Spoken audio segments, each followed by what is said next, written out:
Assalamualaikum warahmatullahi wabarakatuh. Halo teman-teman, ketemu lagi nih dengan aku Septi Afriani. Oke teman-teman, kali ini kita tuh akan membahas pembahasan tryout SKB Guru SD yang part 1. Ini tuh khusus yang IPA Fisika dulu ya teman-teman. Untuk matematikanya menyusul di part yang selanjutnya ya. Ya teman-teman, makasih nih yang udah ikutan tryout. Skor sama peringkatnya tuh aku lampirin di file di deskripsi video ya teman-teman. Yuk kita mulai bahas soalnya. Soal nomor 21, jadi di soal itu ini yang nomor 21 ya teman-teman. Berikut ini yang tidak termasuk bahaya sinar ultraviolet atau sinar UV ya teman-teman adalah titik-titik. Kalau denger UV itu aku ingetnya iklan kayak handbody gitu loh teman-teman. Jadi tuh jawabannya yang mana nih yang tidak termasuk? Jawabannya itu yang A ya teman-teman, mutasi gen. Jadi itu sinar UV itu bisa menyebabkan kanker kulit, kulit terbakar, katarak mata, dan melemahkan sistem kekebalan tubuh. Nah, kalau mutasi gen itu udah termasuk yang ekstrim ya teman-teman. Jadi ini bukan bahaya sinar UV, tapi bahaya sinar apa? Sinar gamma. Jadi itu dia sinar yang kekuatannya paling besar gitu loh teman-teman. Soal nomor 22, ini diabaikan dulu ya teman-teman gambarnya. Dua gabus berada di atas permukaan air terpisah pada jarak 75 cm. Pada saat gelombang permukaan air datang dengan amplitudo 5 cm dan frekuensi 0,2 Hz, gabus P dan Q ada di puncak bukit. Jadi dua-duanya tuh di puncak bukit. Nah, keduanya terpisah oleh dua bukit. Cepat rambat gelombang air tersebut adalah titik-titik cm per sekon. Nah, jadi teman-teman, untuk persamaannya atau rumusnya tuh ini V sama dengan lambda F. Nah, V itu seperti digerak lurus, itu apa? Velocity, kecepatan ya teman-teman. Jadi itu kecepatan atau cepat rambat. Itu panjang gelombang kali frekuensi. Nah, panjang gelombang itu apa? Lambda ya teman-teman, kalau kayak gini tuh bacanya lambda, ini F itu frekuensi. Lambda itu segini nih teman-teman. Jadi kan kalau kita bicara gelombang, khususnya gelombang transversal, contohnya tuh gelombang laut ya, gelombang air, itu kayak gini nih. Kan ada bukit, ada lembah. Nah, satu bukit dan satu lembah namanya satu lambda atau satu panjang gelombang. Panjang satu gelombang, kayak gitu ya teman-teman. Sebenarnya tuh nggak harus satu bukit dan satu lembah. Bisa, kalau kayak gini kan gampang ya teman-teman. Cuman bisa juga misalnya berada dari posisi ini ya teman-teman. Misalnya dari sini sampai sini kayak gitu loh teman-teman. Jadi tuh setengah apa sih?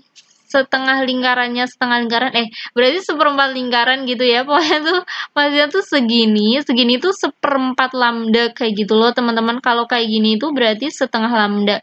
Jadi tuh fleksibel aja teman-teman, yang penting tuh kalau dijumlah itu nanti jadi full satu lingkaran kayak gitu teman-teman. Ingat ya, kalau setengahnya setengah lingkaran, segini tuh seperempat. Nah, kan V sama dengan lambda F. Bisa juga kayak gini nih, V sama dengan lambda per T. Lambda itu kan panjang gelombang. Nah, T-nya itu periode atau waktu untuk melakukan satu kali gelombang. Satu kali gelombang itu maksudnya dari sini sampai sini tuh berapa detik. Nah, kalau kita gerak lurus itu kan pakainya JKW gitu ya teman-teman. Kalau kita pakai rumus yang ini nih, yang bawah ini tuh jadi kayak gini, sebenarnya hampir mirip gitu loh. Lambda itu kan panjang, kalau ini kan jarak, sama-sama satuannya tuh meter ya teman-teman. V-nya itu kecepatan. Ini kan K, W-nya itu waktu gitu ya teman-teman. Jadi teman-teman tuh boleh pakai yang ini, boleh pakai yang ini. Nah, antara frekuensi dengan periode itu tuh bedanya apa sih? Kalau frekuensi itu banyaknya gelombang tiap detik. Ini tuh gelombang tiap detik atau hertz satuannya. Kalau misalnya teman-teman ingat frekuensi makanmu tuh berapa kali sehari sih gitu kan, berarti kan 3 kali, berarti itu frekuensinya ya 3 kali dalam sehari. Kalau kayak gini frekuensinya misalnya berapa gelombang tiap detik kayak gitu loh, banyaknya gelombang tiap detik kayak gitu. Kalau periode tuh kan waktu. Periode revolusi bumi itu kan 1 tahun, berarti kan waktu itu kan. Periode itu waktu ya teman-teman. Jadi itu waktu untuk melakukan 1 kali gelombang. Dari sini sampai sini itu tuh berapa detik sih? Kayak gitu. Misalnya dari sini sampai sini tuh misalnya 1 detik, berarti periodenya 1 detik. Kalau 2 detik ya berarti periodenya 2 detik. Nah, kalau frekuensi dengan periode itu kebalikan gitu loh teman-teman. Di sini tuh kan frekuensinya 0,2 Hz. Nah, periodenya ya 1/0,2 sekon. Jadi kalau misalnya waktu untuk melakukan 1 kali gelombang itu 2 detik gitu kan. Misalnya periodenya 2 detik. Berarti frekuensinya berapa? Frekuensinya itu berapa gelombang sih tiap 1 detik? Kan setengah gelombang kan, teman-teman. Jadi tuh kebalikan gitu loh, teman-teman. Kayaknya aku pernah bahas di video mini tryout apa prediksi gitu loh teman-teman, aku agak lupa. Antara frekuensi dan periode tuh pasti teman-teman udah paham lah ya, intinya tuh kebalikan gitu loh teman-teman, 1/nya kayak gitu. Kalau misalnya diketahui frekuensinya 2, berarti periodenya 1/2. Kalau periodenya misalnya 1/2, berarti frekuensinya ya 1/1/2 atau 2. Tinggal 1/1 aja kayak gitu ya teman-teman. Ingat, periode dan frekuensi itu seper-seperan. Rumus ini tuh sebenarnya udah kelihatan kalau antara frekuensi dengan periode itu 1/, gitu loh. Kalau ini kan dikali frekuensi, kalau ini tuh dibagi periode atau T besar. Nah, terus kita langsung ke soalnya aja ya teman-teman. Nah, di sini gabusnya misalnya di sini ya, misalnya ini tuh kan bukit. Gabus P dan Q itu di puncak bukit di sini ya.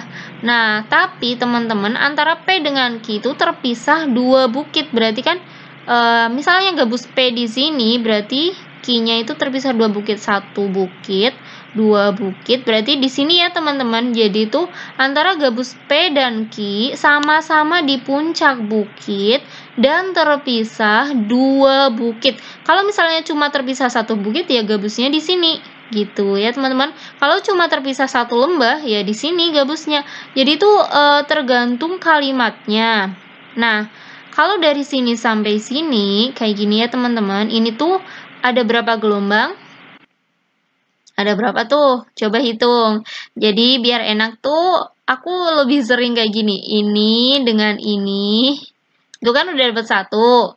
Ini dengan ini dapat 1, berarti udah 2 kan? Segini tuh 1, segini tuh 1, berarti udah 2. Ini tuh kan setengah. Segini kan kalau segini setengah lingkaran itu kan setengah. Kalau segini itu kan 1/4. Di sini juga ada 1/4. 1/4 dengan 1/4 kan setengah. Ditambah setengah kan jadi 1. Berarti itu ada berapa? Ada 3 gelombang ya teman-teman. 1, 2, yang satunya tuh yang pecahan kayak gini. Ini ada yang di sini, ada yang di sini gitu. Atau teman-teman tuh boleh juga ngitungnya tuh dari sini sampai sini tuh kan 1. Nah, dari sini sampai sini 2. Dari sini sampai sini 3. Lebih enak kayak gini ya. Enggak apa-apa lah, pokoknya tuh seenaknya teman-teman ya. Yang penting tuh bener. Kalau aku kayak gitu, teman-teman boleh kayak gini ya. Ini kan pokoknya puncak sampai puncak tuh 1. Ingat ya teman-teman, dari sini sampai sini. Aduh, udah jelek banget ya. Udahlah, ini dari sini sampai sini 1, dari sini sampai sini jadi 2 ya. Terus dari sini sampai sini jadi 3. Jadi ada 3 gelombang. Nah, 3 gelombang atau 3 lambda itu jaraknya ini 75 cm. Kok 75? Karena ini 2 gabus. Nah, terpisah. Nah, gitu kan. Berarti 3 gelombang itu 75 cm. Kita perlukan di rumus itu lambda. Lambda itu 1 gelombang, berarti kita pakai perbandingan apa sih namanya? Senilai ya, perbandingan senilai. Jadi itu kalau 3 jadi 75, berarti kalau 1 itu berapa? 25 ya teman-teman, tinggal kali silang lah seperti biasanya. Dibagi 3 gitu ya boleh. Pokoknya perbandingan 3 gelombang 75, berarti 1 gelombang 25. Ya udah tinggal kita masukkan ke rumusnya, ke rumus yang ini aja ya teman-teman. Kenapa? Karena di sini tuh bunyinya frekuensi. Kalau mau periode juga nggak apa-apa sih, sama aja nanti hasilnya. V sama dengan lambda kali F. Kecepatan sama dengan panjang kali frekuensi. Panjang gelombang kali frekuensi. Panjang gelombangnya tuh ini 25, frekuensinya tuh 0,2, berarti berapa? 5 cm per sekon. Jawabannya itu yang B. Jadi teman-teman yang perlu diingat, teman-teman tuh caranya kalau ada soal kayak gini tuh gambar dulu gelombangnya sampai banyak nggak apa-apa, gambar kayak ginian sampai banyak nggak apa-apa. Habis itu taruh gabusnya tuh di sebelah mana, misalnya di puncak, terus yang satunya di lembah, apa satunya di puncak, terus jaraknya itu ada berapa bukit di antara mereka atau ada berapa lembah di antara mereka, cilah terpisah. Nah, jadi itu tinggal digambar, diletakkan dulu gabusnya di mana, atau misalnya daunnya atau apa gitulah tergantung di soalnya. Terus habis itu dihitung berapa gelombang. Kalau yang lebih mudah sih yang kayak yang bukan yang kayak aku. Yang lebih mudah yang kayak gini tadi, yang dari puncak sampai puncak itu 1. Kalau dari lembah sampai lembah itu juga 1 ya, teman-teman. Jadi itu 1, 2, 3 gitu ya. 1, 2, 3, 3 gelombang. Terus dilihat di sini 2 gabusnya terpisah berapa sentimeter. Ini kan 75, ya udah 3 gelombang sama dengan 75. Kalau 1 gelombang berapa? Nah, ini dimasukkan ke sini ke lambdanya. Ya udah kayak gitu, gampang lah teman-teman. Soal nomor 23. Balok bermasa 1 kg ditarik dengan gaya 30 Newton sehingga berpindah sejauh akar 3 meter. Seperti pada gambar di bawah ini. Berapakah usaha yang dialami oleh balok sin 30,5 cos 30 akar 3/2? Jadi teman-teman, aku kemarin ngeliat dari hasil tryout tuh untuk soal yang ini tuh teman-teman udah banyak yang bener, jadi pasti udah bisa lah ya. Usaha. Nah, kita bicara usaha. Usaha itu gaya kali perpindahan. Jadi, kalau di kehidupan sehari-hari itu kan berusaha. Ayo, pokoknya tuh kita harus berusaha kayak gitu ya, teman-teman. Cuma kalau di fisika itu, usaha ya ada gaya dan ada perpindahan. Jadi ada yang pindah gitu loh, teman-teman. Kalau misalnya nggak pindah ya udah berarti itu bukan usaha kayak gitu loh. Jadi harus ada perpindahan, ada gaya dan ada perpindahan. Nah, gaya harus sejajar dengan perpindahannya. Nah, maksudnya gimana? Kayak gini nih teman-teman, di sini itu kan gayanya arahnya miring, ya kan? Nah, jadi kita buat biar dia tuh ke sini kayak gitu, teman-teman. Kok bisa? Jadi kalau misalnya gini nih, teman-teman misalnya narik koper tuh. Kan tangannya teman-teman miring kayak gitu kan. Cuma kopernya itu pindahnya kemana? Ikut naik, ikut miring, apa lurus ke depan? Kan tetap lurus ke depan kan, teman-teman. Jadi tuh walaupun kita ngasih gayanya miring kayak gini, tapi pindahnya kopernya ke sana kan. Jadi kita buat gimana biar gayanya tuh ke sini. Jadi bukan miring. Nah, itu pakai cos. Kenapa? Jadi aku buat gini ya. Ini kan F-nya, ini tetanya diuraikan. Namanya pakai vektor. Nah, di sini kan kita udah belajar sin dan cos. Kalau cos itu cos sami samping per miring. Sin demi sin depan per miring. Jadi kalau yang di sini, yang ke sana, ini kan sampingnya sudutnya. Ini kan sampingnya. Tapi kalau ke sana itu kan depannya, ya kan? Ini tuh sama dengan yang ini. Ini sama dengan yang ini. Nah, berarti yang ke sini itu namanya F cos theta. Yang ke atas itu F sin theta. Gaya kali sin. Kalau ini gaya kali cos. Jadi teman-teman, kalau usaha, kalau sudutnya di sini, beda kasus kalau sudutnya di sini yang diketahui. Cuma jarang sih. Pasti yang sering-seringnya tuh yang sudutnya di sini. Kalau sudutnya di sini, ya di sini ini 30 derajat, berarti kalau kita suruh nyari usaha dikali cosnya. Jangan lupa dikali cosnya ya teman-teman. Nah, ya udah, usaha itu F cos, gayanya kan udah berubah jadi F cos, bukan cuma F, bukan cuma gaya, tapi dikali cos, terus kali S. S itu perpindahannya, di sini udah ditulis S-nya akar 3. F-nya 30, cos-nya cos 30 ya di sini, kali akar 3. Cos 30 itu akar 3/2 ya teman-teman, kali akar 3 ini, aduh, ini dengan ini, aku coret ini kan dapat berapa? 15. Sedangkan ini kali ini, akar 3 kali akar 3 berapa? 3 ya teman-teman. Kan 3 kali 15 kan 45. Ya udah, berarti jawabannya itu yang C. Soal nomor 24. Sebuah loop memiliki titik fokus 5 cm. Jika seorang pengamat dengan jarak titik dekat 25 cm menggunakan loop tersebut dengan mata tidak berakomodasi, maka perbesaran loop sebesar titik-titik kali. Jadi teman-teman, ini tuh kayaknya belum pernah aku bahas ya. Nah, aku tuh pernah bahasnya mikroskop ya teman-teman. Nah, ini tuh mirip dengan lensa okulernya mikroskop. Jadi kalau misalnya mata tidak berakomodasi, ya udah tinggal 25 bagi fokusnya. Ini tuh 25, titik dekatnya, fokusnya itu yang ini. Kalau tidak berakomodasi, kalau akomodasi itu nanti plus 1. Bedanya cuma itu, kayak di okulernya mikroskop ya teman-teman. Teman-teman boleh cek video aku tentang mikroskop. Nah, 25 bagi 5 ya teman-teman, ini kan fokusnya 5. 25 bagi 5 hasilnya 5, berarti jawabannya itu yang B. Gampang lah ya teman-teman. Bedanya dengan mata berakomodasi itu yang sampai otot-ototnya berkerut, yang kayak gitu banget lah yang ngelihatnya. Itu plus 1, bedanya cuma ini. Jadi kalau mata berakomodasi itu nanti hasilnya 6. Kan 5 plus 1. Cuma ini kan mata tidak berakomodasi, berarti ya udah tinggal 25 bagi 5. 5 doang jawabannya.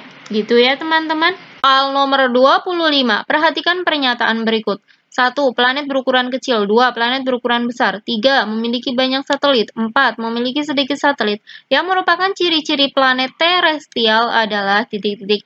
Jadi teman-teman, kalau terestrial itu planet yang ya kecil lah ya, relatif kecil dibanding planet yang lebih besar. Yang mana sih yang bagian belakang? Yang lebih jauh dari matahari gitu loh. Yang mana sih? Ya, pokoknya bagian belakang itu loh. Nah, kalau ini tuh terestrial ya teman-teman. Kalau terestrial tuh contohnya Merkurius, Venus, Bumi, Mars gitu. Kalau Jupiter ke belakang itu udah masuk planet raksasa atau planet Jovian. Nah, kalau yang planet banyak satelit itu merupakan ciri-ciri Jovian ya teman-teman.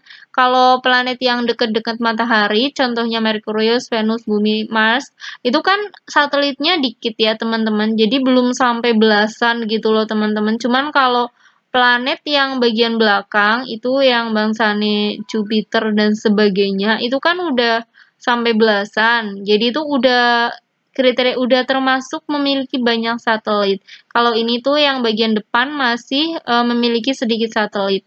Berarti ini termasuk terestrial. Berarti yang ciri-ciri terestrial itu 1 dan 4. Jadi itu jawabannya yang mana? Yang B. Gampang lah ya teman-teman. Teman-teman tinggal ingat aja kalau terestrial tuh yang Merkurius, Venus, Bumi, dan Mars. Yang kecil yang bagian depan itu tuh secara umum gimana sih planet-planetnya kayak gitu. Nah, teman-teman tuh makasih yang udah nonton video-video aku, yang udah setia ngikutin channelku. Semoga tuh video-videonya bermanfaat ya buat teman-teman. Makasih ya teman-teman. Jangan lupa untuk subscribe, nyalakan loncengnya, dan share ke teman-teman yang lain ya.